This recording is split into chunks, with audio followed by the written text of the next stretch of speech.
To another episode at Sarah Staples podcast. Today we have Stacey Shapiro, who is a strength and conditioning coach. She also does pole and trains CrossFit athletes. Yes. And nutrition, all the things. Yes, all the things. So we met through a business group, through Jill Coleman's business mentorship. And I'm in San Diego this week, and she lives in San Diego, so here we are. Yes. I'm excited for you to meet Stacey, to hear what she has to say, her philosophy on training, and also super interesting that you do pole as well. So not everyone does that. No. So how did you get into like CrossFit and pole? Like, how did you start doing that? So actually my mom. Yeah? So my mom's an aerial dancer, cool. or she was, now obviously it's a little bit too much for her body, so she's mostly yoga. But when I was 17, I hated working out. Like, I was going to art school. So art school, I was doing, that was my path. Okay. And she was like, you need to start doing something physical with your body. Like, you're just treating yourself like crap, like you're not doing anything. And so so I was going down the other path that probably would have surprised people where I am today. But she was like, hey, so my friend is, she has a pole in her basement, and my sister was babysitting for her friend, and she was like, she goes to this class, and she is like Miss Pole Dance Maryland. Okay. And so I was like, oh, that's interesting.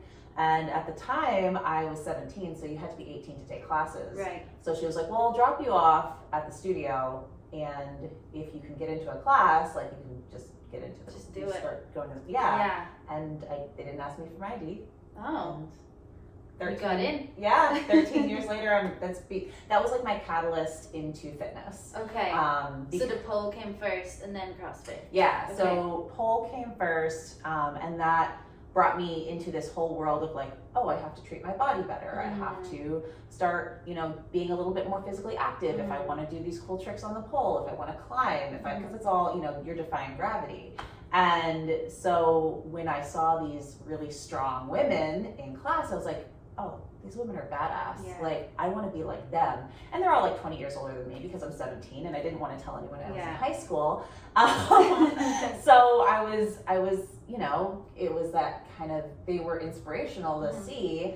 And through that, I was like, well, I have to start finding boot camps. I have to start finding this and that. And I was using Groupon, and I started doing this boot camp, which across the hallway from the boot camp was a CrossFit gym.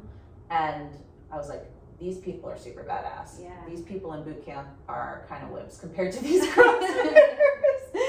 And not that, that I wanted to be where like all the really strong, like, because that just makes me excited, right? So I was like, oh, I want to push my body to that level. And of course I'm like young. Yeah. So I have a little bit of an ego. And I was like, those people have six packs over here. They don't over here. Right. And that turned into that whole world of that, took me, I think that was kind of like that push I needed. So, yeah. Cool. Yeah. So you've been in it for 13 years. Pole for 13 years. CrossFit, I started, and then I got into bodybuilding. Right. Did that for 5. Okay. Now I'm back in CrossFit. Okay. So I've touched on a lot of different avenues. So how do you balance, because I know pole's a lot of full body, a lot of full body strength, and CrossFit's a lot of intense movement too. How do you balance the two of them as far as like recovery and then like your life and business stuff on top of it? Like, how do you balance your energy and your recovery? That's a lot. It's a lot. Luckily, I've created my business around what I want to do. It's difficult. And I was actually just chatting with one of my friends about this, because like when you lift heavy weights, your body gets really tight. And then with pole, you have to lift your physical body, but then you also have to be really flexible and bendy. Yeah. So it's like two kind of opposites, tight and then stretchy. You need to like combine. Yeah. So it's definitely difficult. I feel like now I'm getting a better hang of it. I feel like the pandemic actually allowed me to, because I had a little bit more flexibility in how I was running things, and In the past, I would focus really like a lot on one or a lot on the other. And when I got into bodybuilding, I didn't even do CrossFit during that time. So I was like, screw CrossFit. Am I allowed to swear? Yes. Okay. Okay. Yeah, balls, tits, fuck. Yes. Okay, perfect. So fuck CrossFit. Like the gym I was at, I was just hurting myself all the time. I was like, fuck this movement. Like, I don't want to do this. I just want to get like super ripped. Okay. So during that time, I kind of gave up CrossFit and pole, but then I developed like really bad disordered eating when I was doing bodybuilding. Right. So I feel like there was kind of like, okay, I got to get really extreme with this one, get really extreme with that one, really extreme with this one. And then I did that. And then now, almost a decade later, I'm only now finding balance. Yeah. Okay. So now it's because I've made it my life. Right. And I'm able to go, so I forced myself to do pole because I teach a lot too. So it's like, okay, pole's going to be kind of always there. Right. But then with CrossFit, I'm like, okay, this is more supplemental now. If I balance it out, like I see benefits to both. Okay. So it's like CrossFit 3 days a week, pole's usually 5 days a week. Oh, 5. Yeah, because that's teaching too. So. Okay, so you teach like classes? Yeah, okay. Yeah, so I teach actually at a studio in North Park. Right. So and then I do online stuff. And then your own pole training too, right?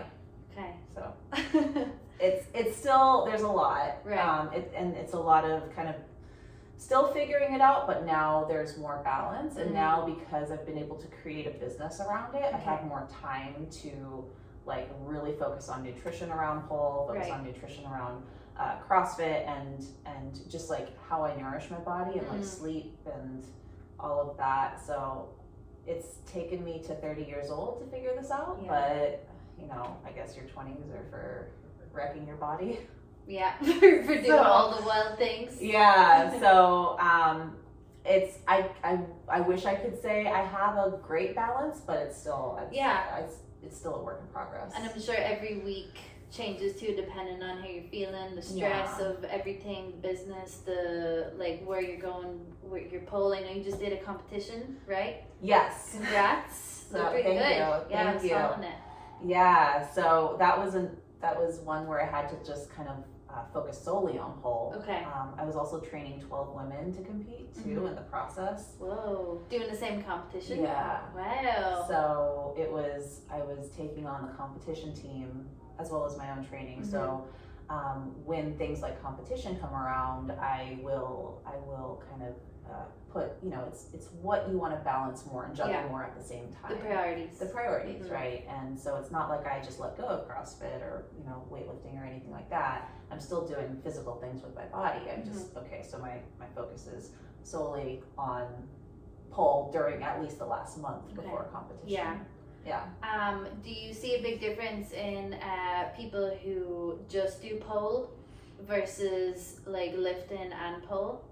Or does anyone actually not or do both or either? Yeah, it is interesting because a lot of people come into pole dance as like that's their first way of interested in that movement. They don't like to go to the gym, so they want to find a new activity. But I definitely see people accelerate faster when they add resistance training and weightlifting. And I always tell my students, I'm like, go find a personal trainer that does something other than pole dancing, because they will help you develop skills and muscles that you need to get up on the pole, because you're holding your entire body weight, which for a lot of people is over 100 pounds. That's pretty heavy, like up in the air. So resistance training, I definitely see people who come from like a yoga background too, or a dance background.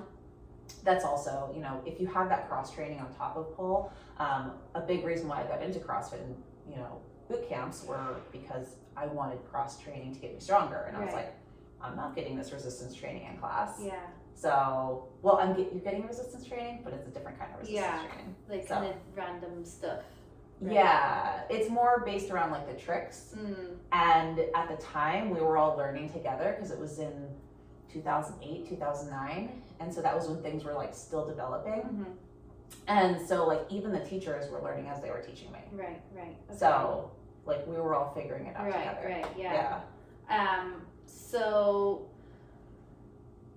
you do pole 5 times a week, CrossFit 3 times. Do you do anything else outside of that, like activity wise, or you just like, that's it, I can't, like I need to pull back on other movement?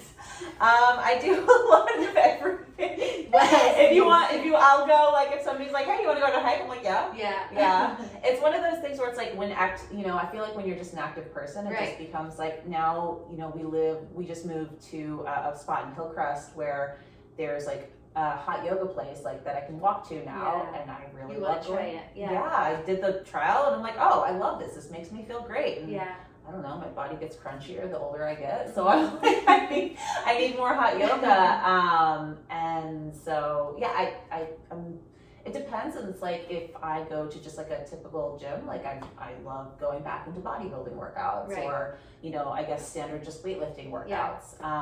It really just depends. I like working out with people though. Yeah. So that's the thing. It's the more of the community aspect. So it's not necessarily the activity itself. It's more of the community aspect, I think. I get that, especially when you're working for yourself. Yeah. And you're kind of not like interacting with people most of the week. Yeah. Until you get your community fix. Exactly. Right? Yeah. So it's like when I was just doing bodybuilding, I didn't feel like I had as much community because you go into the gym, you put your headphones in, and you're just kind of doing it.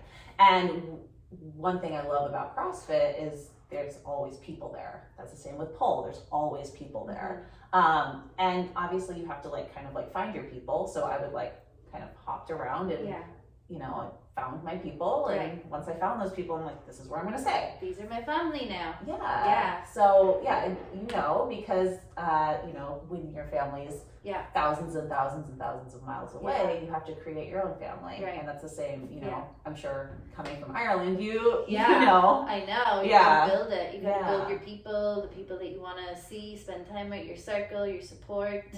Is your family in Maryland? Still? So they're across the country. Okay. I see them maybe twice a year. Yeah, it's not like a weekend trip. No. Right. So. Okay. Something that I find interesting that you talk about is meal plans. Yeah. So why do you think meal plans don't work? Because I've done them before. You've done them before when you were bodybuilding? Yeah. And that's what got me into. So I grew up in a primarily vegetarian household. My dad actually worked on a meat packing plant because his family has farms. Okay. And he kind of saw that side of things, and I'm no longer vegetarian, but I was vegetarian for a really long time, and so I had this idea that if I ate meat, I would actually gain weight. As you were bodybuilding? Prior to that. Before, okay. Getting into so CrossFit was all paleo, right? So they're like, you can only eat these certain, like they had this paleo, and that was early. CrossFit I don't think is not so much anymore, but it was like, okay, you can't have any wheat or sugar, blah, blah, blah. And so I was already kind of in this, I have to eat paleo. And then I go into bodybuilding, and my first coach gave me a list of foods that were good and bad.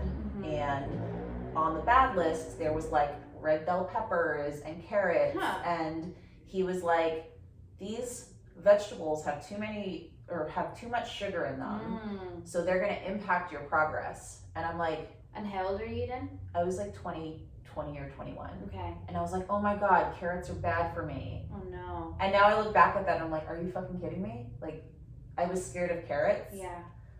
So when I look back at that, I'm like, okay, so that was really damaging to my mindset around food. And then even going into like my later bodybuilding years, I was doing bikini, then I got into figure. I had a coach who was he was flexible, but I say that with quotations because he was like, he still gave me a specific meal plan. Right. And at the time I was pescatarian, so I was transitioning out of being vegetarian into eating a little bit more meat.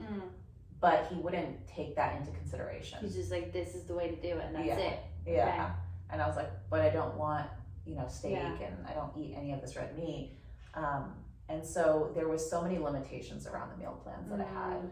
And I was starting to coach clients through nutrition at that point too. And I was seeing that when I would tell them to eat specific things, like a lot of the times they wouldn't adhere to it, and it would cause their progress to derail a lot faster. And this is, you know, as coaches, you learn from your mistakes too. And I look back at my early clients and I'm like, shit, sorry guys, I was figuring this out too. And this is what a lot of the fitness industry thought at the time. And this was, you know, in like 2015 or something like that, whatever, you know. And I feel like a lot of that, social media is just becoming really big, and you're starting to see these visuals on you know, Facebook and Instagram, and I was looking at Pinterest a lot at the time. Yeah, just getting stuff off other people. Yeah. Not specific to you. No, and so I was like, you realize that, okay, this is not working anymore, but it takes that, I guess, experience, and then also kind of like going through it. Through it, and I'm like, it's not a one size fits all approach, and I ended up having a meal prep company at one point. Okay. And when I did that, I had to completely release all ego around what like how food should be. Right. Because Peppers and carrots. Peppers and carrots, exactly. And I was learning a lot about what other people needed, and it was more of the producing for the masses. And because I was doing that, I basically forgot about my own nutrition. And so there was, you know, even though I was teaching people or cooking these meals for people, I was not, you know, cooking those meals for myself. And then coming out of that, it was a very kind of enlightening, like, oh, I can let go of this idea that you have to eat a certain way, or you have to do a certain thing, because what worked for me 10 years ago is not going to work for me now. Right, you're different now. Yeah. We're going through different phases. Exactly. And as you evolve and you adapt, I feel like that's really powerful to kind of understand. So so anyways, going back to your question on like meal prep or meal plans, it's just not realistic long term. So yeah, and if you can only do it for a certain amount of time, your results are only going to come for a certain amount of time. Exactly. It's short-term satisfaction. And if you think about the people who are hiring you, it's like they have full-time jobs, some have kids, you know, other commitments, and they're not like, they're going out for food, you know. It's like the paper with the plan and the realistic life is different. Exactly. It's like, what do they do when they go out to a restaurant? Right, exactly. Yeah. You don't want to live out of Tupperware for the rest of your life. No. Or like be stuck to like this one menu. I know. That was me for so long, and I'm like, I don't miss that. But now you know what it's like to go through that, and you can help other people. Exactly. Yeah. So it's like silver lining of the shit. Yeah, you realize, I saw something about how it's like the monsters create your reality or something like, I don't remember who I saw this from, but there was like a quote, and it was basically like, at the time, you hate it when you're going through it, but then you look back and you're like, I'm really glad that happened, because now I have some perspective on it. Yeah. So. And then you know exactly what someone goes through when they come to you, like, can I have a meal plan? Yeah, and you're like, this is why you can't have it. Yeah. No, I refuse to give meal plans to clients anymore. Like, I'm like, if you want a coach who gives you cookie cutter meal plans, like, that's not going to be me. Right. So. Yeah, and I can understand how someone who is not aware of why, like, oh, it sounds easy, just tell me what to eat. Yeah. Just tell me, like, what to eat from the morning to night, and I'll do it. Yeah, totally. Yeah, and that's, when I had my meal prep company, that's why it was so successful so fast, was because nobody wanted to cook for themselves, and nobody wanted to learn, and nobody wanted to know what was in their food. Right. Just give it to me. Just give it to me. And I was like, it's that instant satisfaction, and you know, it's like, it's just, well, what happens when you don't have that, you know? Yeah, exactly. Are you going to be able to go on vacation and still, you know, see the same results? Probably not. You're probably going to go on vacation and feel really bloated because you're just going to eat whatever's in front of you. Yeah. So. And not know, like, the habits or the behavior change, none of that. Yeah. So it's very valuable, I feel like, but a lot of people don't find that until you have to, like, go through, like, the rough kind of the trenches before you, and some people might never, you know, find that as, you know, something valuable to them, but I feel like for me it was a very valuable learning experience, especially as a coach. Yeah. So. And now you know exactly how to handle it. Yeah, exactly. Yeah. And now it's like, okay, whatever. I'm very relaxed around food now. I'm like, charcuterie and wine is probably a thing on the weekends, and I'm like, cool. I don't really, like, I don't freak out about, like, in the past I would have wine and charcuterie would have totally freaked me out. Yeah, it's like no anxiety thinking about Friday coming, can't do it, gonna drink the whole bottle, gonna eat the whole block of cheese. Right, exactly. And it's that binge restrict mentality that it's so unhealthy. It's so bad. And I'm like, if I want a piece of chocolate, I'm gonna have a piece of chocolate. Yeah. It's not something I'm gonna feel guilty about. Or bread. Or bread. I make sourdough every single week. Sourdough. Oh my gosh. I have one of my coaches actually, she gave me a starter around the holidays, and now I can't live without it. I'm like, nice. I can imagine the smell in your home every day, every week. It's so I love it. Yeah. I love it. I feel like my meal prep is not complete unless I make sourdough. It's good. Yeah. Sourdough's nice. Yeah. So yes. So bread, chocolate, all the things. Yeah. All the bad foods. The bad foods, peppers, whatever carrots. you want to. Peppers, carrots. I know. Whenever I tell anybody about the carrot thing, they're like, carrots? Yeah, what the fuck? I'm like, yeah, carrots. Too much sugar. Yeah. So going back to you going into a pole class at 17 years old. Yeah. How did you build the confidence to do that, to get your body up on a pole at 17 when, you know, a lot of 17-year-olds or even 20-year-olds are having, you know, self-esteem issues, like feeling self-conscious about their bodies, and for you to like walk into a class in front of older women and like get up at a pole, you know, like how did you manage all of that, and like now the difference? Yeah, well, the difference is now I walk around naked. This is my body. No, so that's the secret. Yeah, no. Leave your house naked and naked. Leave it all. It is really. I don't know if you've seen that thing. It's like somebody always has a naked neighbor. Have you seen that? No, but I definitely am that naked neighbor. Yeah. You just get really comfortable, just kind of like in your body, because on a pole, a lot of people assume that you're just wearing booty shorts and right. Like a teeny top because you want to show off, and it's like, no, you actually need a lot of skin to stick. Right. Yeah. And so I had to get very comfortable getting very down, like to barely just like, nothing in a fitness class. It's not like I could go to the gym and wear, sweatsuits if I was feeling bloated or something like that. No, I was just, if I was feeling uncomfortable in my body, you have to deal with it. Or just don't go to class. Right. And it definitely was a process. I would not say that I started out. I was very shy, very conscious about my body. I always struggled with body dysmorphia growing up because I wouldn't say bigger, but like, I went through puberty really early. I was always like the bigger kid of the group. I developed early, and then from that, I always had it in my head that I was this big, giant person, even though like I'm not, So there was always this kind of like this feeling of like I had to be smaller, and so getting into pole and just seeing all the different shapes of women that were coming into class, because at the time the studio was only female. Like women allowed. Now, there's a lot more, I think, flexibility with genders, but at the time they wanted it to be a sacred space for women. And that's because they wanted women to feel comfortable in their own skin. Yeah, naked, yeah. Yeah, you're basically naked. So I definitely was, it was a process, and it's still, there's still good and bad days. Everybody has good and bad days.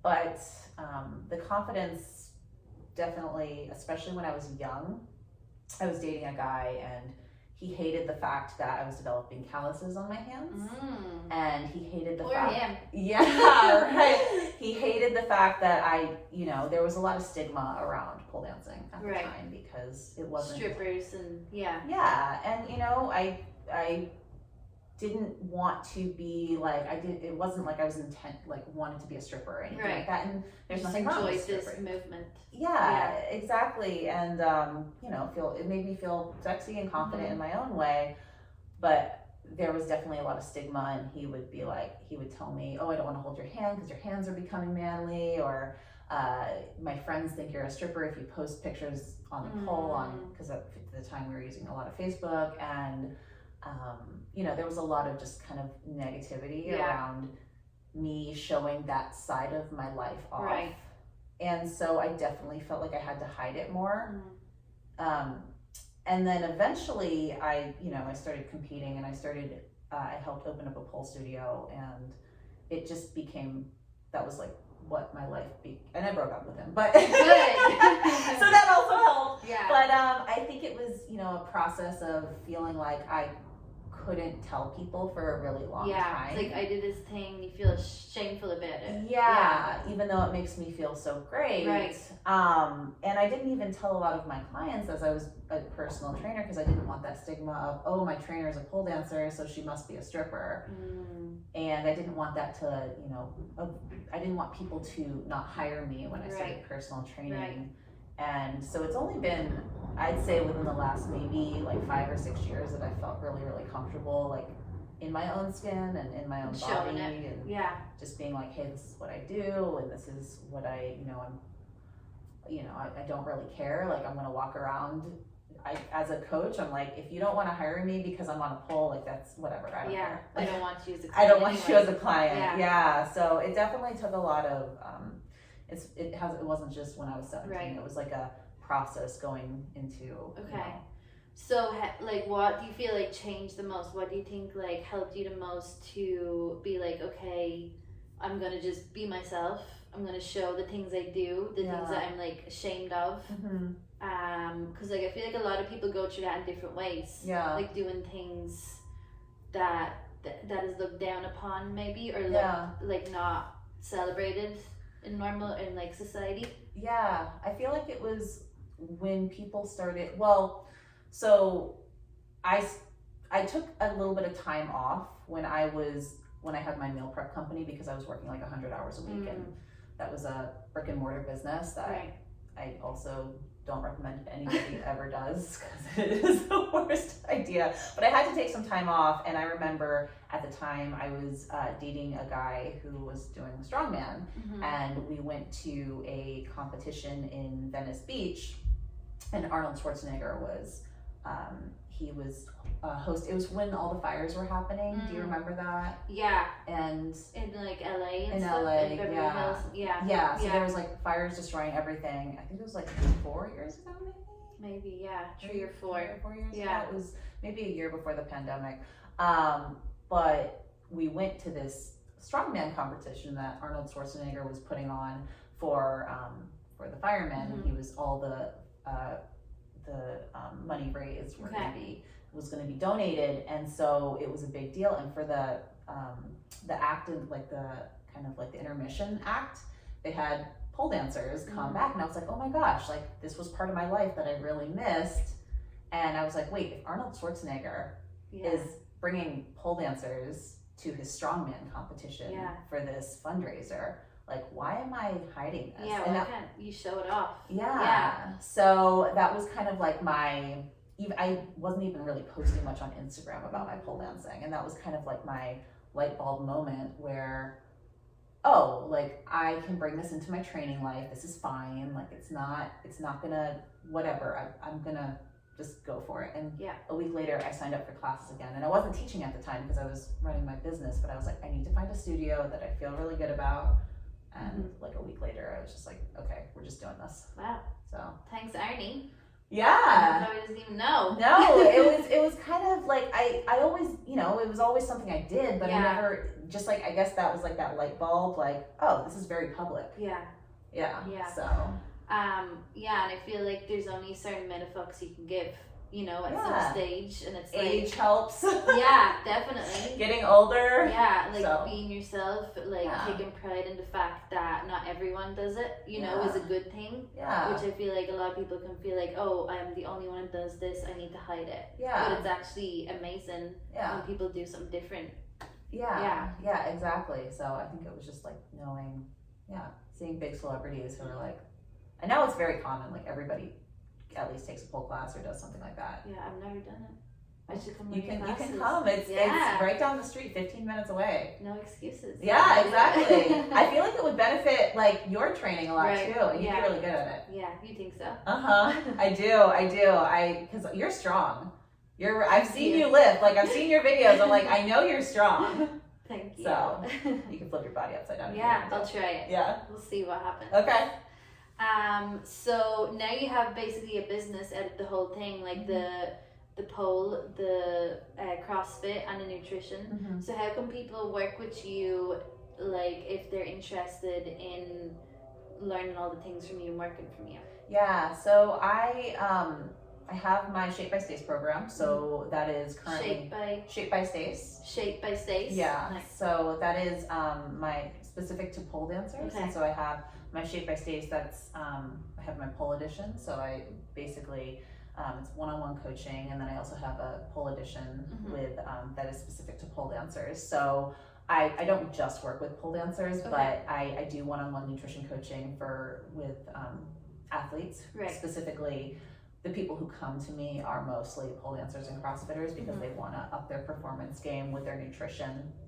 And currently I'm in the process of redoing my Shape by Stace pole edition. That was my project last year, and this is a 12-week pole strength and conditioning series that helps you get stronger on the pole, especially if you want to do things like inverts and handsprings and crazy stuff up in the air.